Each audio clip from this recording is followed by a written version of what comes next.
Right, Korea has decided to put the brakes on efforts to transition into a new normal amid the burden on the medical sector and the need to boost vaccine-induced public protection against COVID-19, that is. I have CHOI WON-JONG here with details on that. Won-Jong, welcome back. Good afternoon.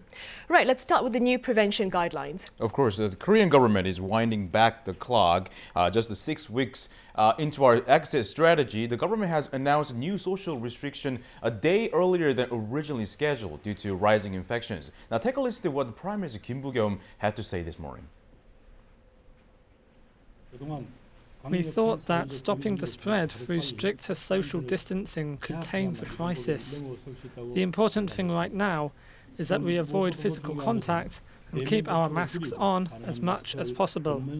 Let's now get a rundown of these new measures. Currently in the Greater Seoul area, up to 6 people can meet while 8 can meet in other regions.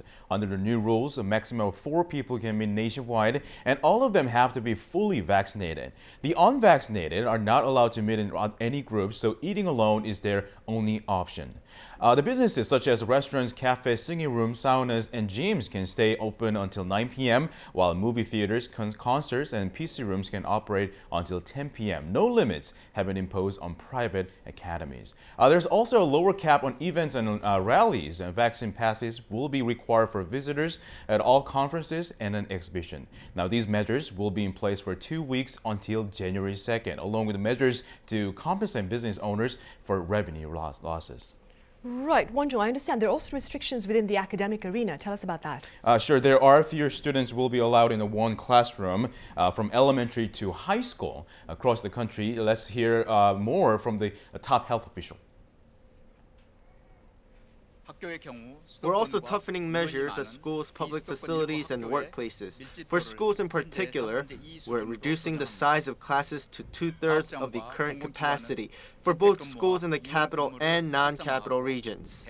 The class size reduction will take effect starting next Monday, December 20th. Universities, meanwhile, are being recommended to hold more virtual classes if possible. However, these limits do not apply to kindergarten, special education schools, or schools with a very small students' body.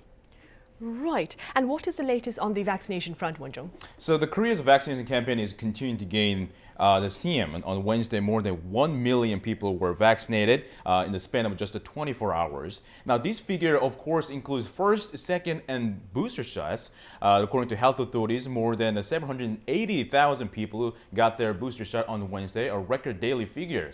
So far, more than 17% of the total population have received their additional shots. Right, Won-Jong, that is encouraging to know. All right, then, thank you for now.